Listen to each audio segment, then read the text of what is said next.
આંતરરાષ્ટ્રીય હિન્દુ પરિષદના પ્રમુખ ડોક્ટર પ્રવીણ તોગડિયાનું ખેડા જિલ્લામાં આગમન. ખેડા જિલ્લાના નડિયાદમાં આંતરરાષ્ટ્રીય હિન્દુ પરિષદના પ્રમુખ ડોક્ટર પ્રવીણ તોગડિયા ઉત્તરસંડા ખાતે પહોંચ્યા હતા. આગમન દરમિયાન હિન્દુ સમાજના કાર્યકર્તા ભાઈઓ બહેનોએ આદરપૂર્વક સ્વાગત કરાયું.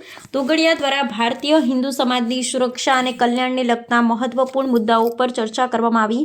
ડોક્ટર તોગડિયાએ કહ્યું, ભારતમાં હિન્દુઓ બહુમતીમાં છે, પરંતુ આ બહુમતીને મજબૂત અને સુરક્ષિત બનાવવા માટે સંગઠિત પ્રયાસો જરૂરી. હિન્દુ સમાજને જાગૃત થઈ પોતાના અધિકારોનું રક્ષણ કરવું જોઈએ, જેથી આપણી સંસ્કૃતિ અને ધર્મ અટલ રહે. કાર્યક્રમ દરમિયાન ડોક્ટર તોગડિયાએ હાજર હિન્દુઓને પ્રતિજ્ઞા લેવડાવી કે અમે હિન્દુઓને પ્રાથમિકતા આપી રોજગાર આપીશું અને હિન્દુ દુકાનદારો પાસેથી જ ખરીદી કરીશું. આ પ્રતિજ્ઞા દ્વારા હિન્દુ અર્થવ્યવસ્થાને મજબૂત બનાવી સ્વાવલંબી બનાવવાનો દ્રઢ સંકલ્પ લેવાયો. કાર્યક્રમમાં ડોક્ટર પ્રવીણ તોગડિયાએ નડિયાદના સુપ્રસિદ્ધ સંતરામ મંદિરના પરમ પૂજ્ય શ્રી રામદાસ મહારાજના યોગદાનને યાદ કર્યા.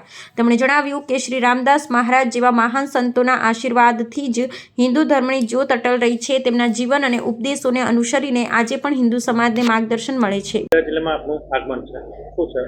આજે ખેડા જિલ્લાનો પ્રવાસ કપડવંજ, મહેમદાવાદ,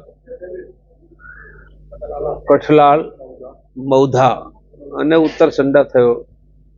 એમાં ખેડા જિલ્લામાં ગામડે ગામડે હનુમાન ચાલીસા ચાલે અને હનુમાન ચાલીસા દ્વારા એક ગામના કે શહેરની સોસાયટીના લોકોની ગરીબોની સેવા થાય, આવું મોટું તંત્ર સંગઠનાત્મક વિસ્તારિત કરવા માટેનો આજનો ખેડા જિલ્લાનો પ્રવાસ રહ્યો.